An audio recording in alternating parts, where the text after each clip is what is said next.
I'm Duncan Enman. I'm 28 years old. As you heard, I'm a graduate from St. Mary's University here in 2007.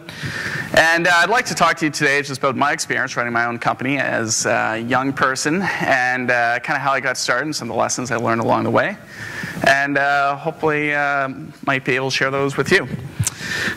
So my job experience really got started when I was in high school, like many of you.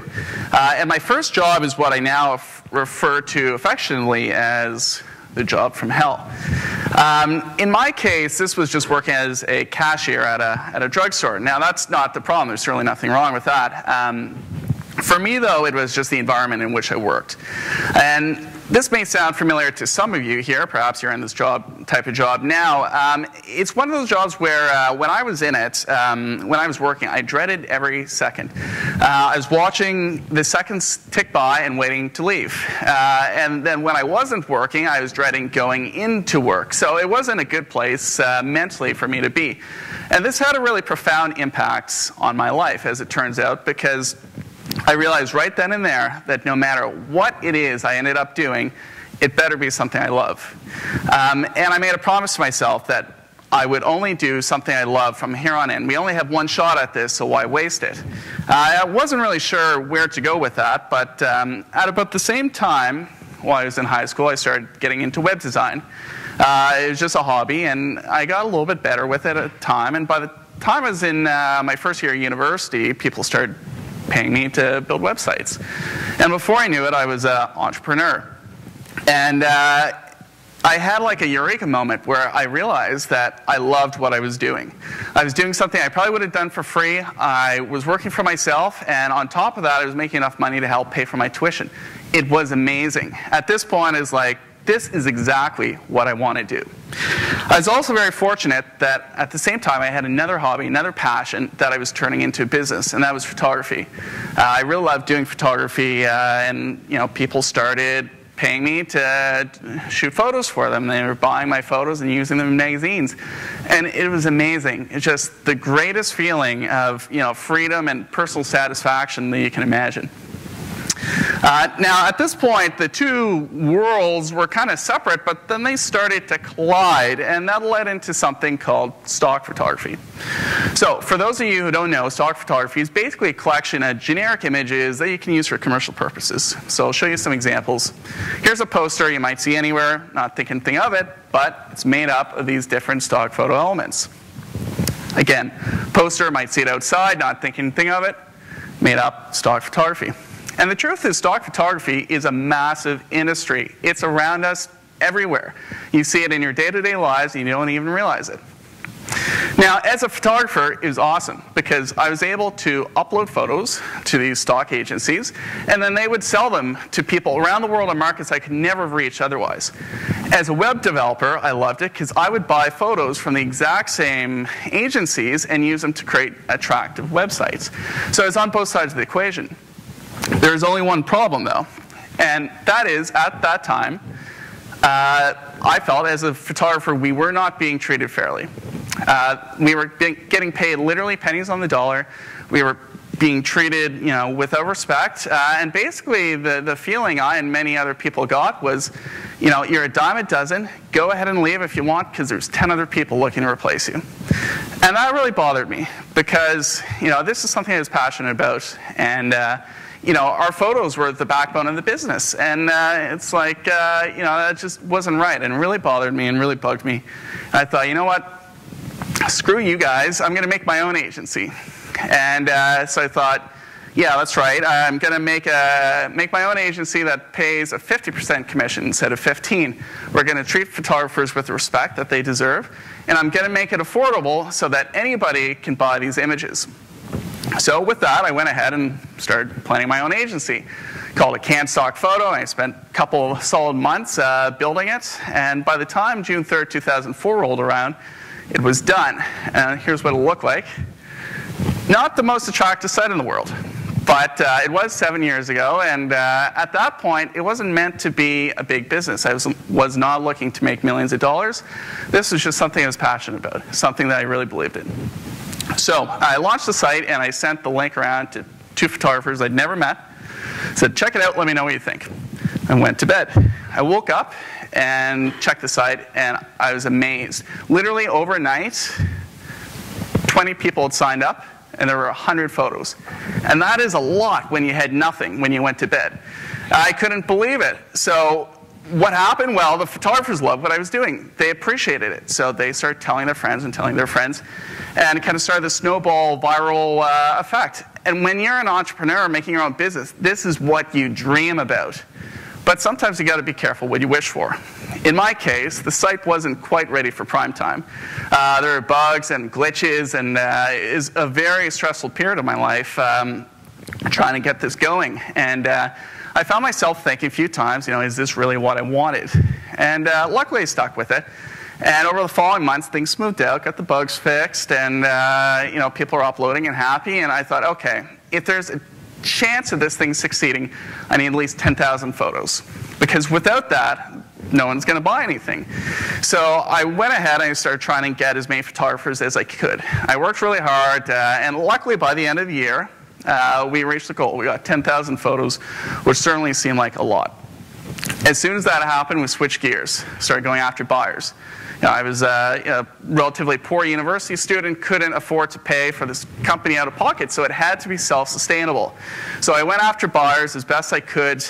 Things were starting to grow, and luckily, basically achieved that goal as well. So all of a sudden, we had photos being uploaded, we had people buying them, everything was meshing, it was working the way it was supposed to. And it was just an amazing feeling to be a part of this, because I felt like I was on the front of something huge.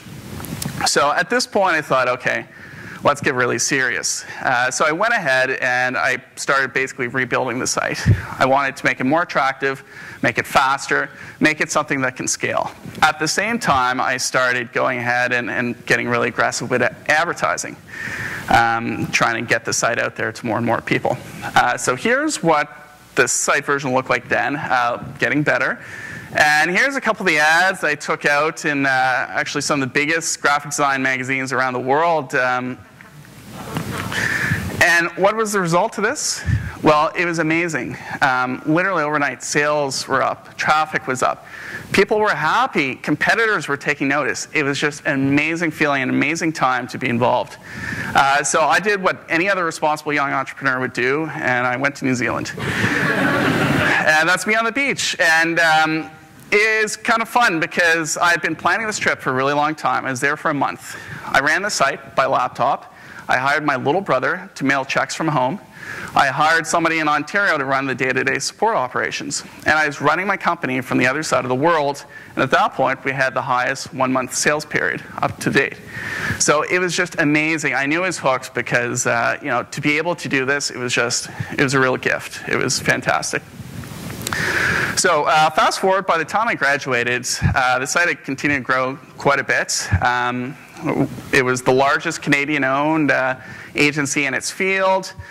We had over 10,000 businesses buying images from us around the world. You can see over 400,000 photos. It was pretty awesome. And by the time I graduated, I thought, okay, finally, now I can dedicate all my resources into the business. And I did, but again, you got to be careful what you wish for. Because while the company was growing, I no longer had the structure of school, which I didn't think I'd miss, but I actually really did. Because school gives you structure and forced breaks, and basically what I was doing was just burning myself out, because now instead of splitting up my day and having a routine, I was just working. That's all I did, was just worked. And while the company was still doing great, I was starting to get pretty tired. And then in May 2008, I got a phone call. And it was from a large US competitor, and they said, would you be willing to sell your business? And as an entrepreneur, you hear that, and you're like, geez, am I ready to give up my baby? What are they going to do with it? What am I going to do? This has been everything I've been doing for a couple of years.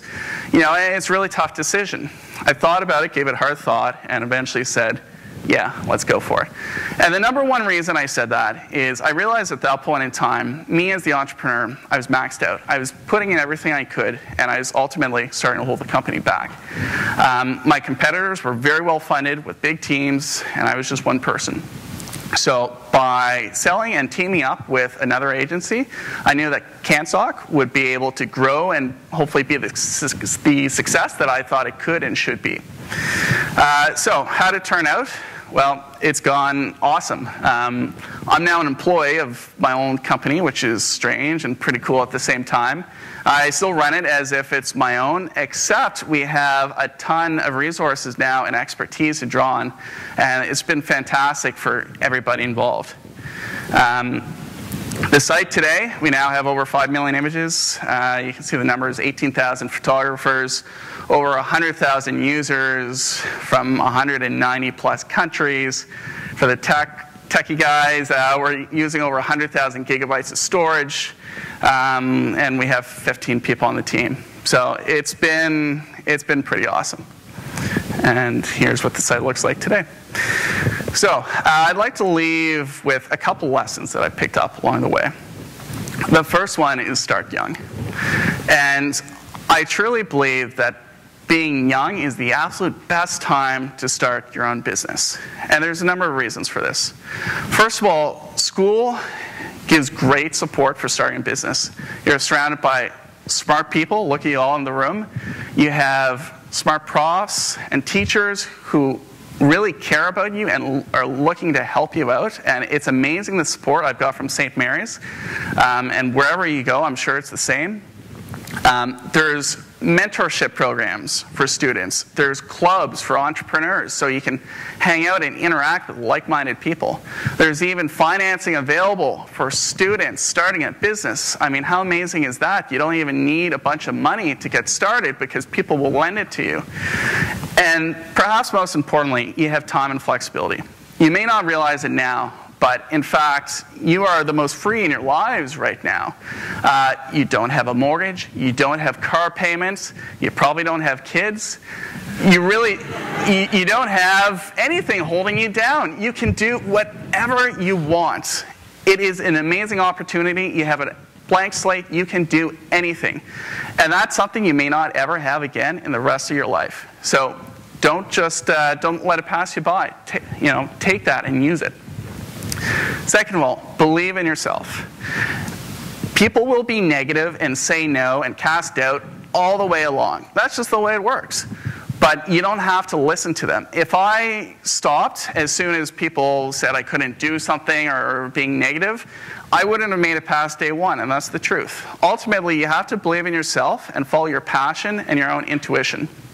And that's really key, because you have to ultimately, report to yourself first. You have to live with your own consequences. You don't ever want to be like, what if? Maybe I should have done that, and just go ahead and do it. That is my advice. Finally, lesson 3, most importantly, have fun.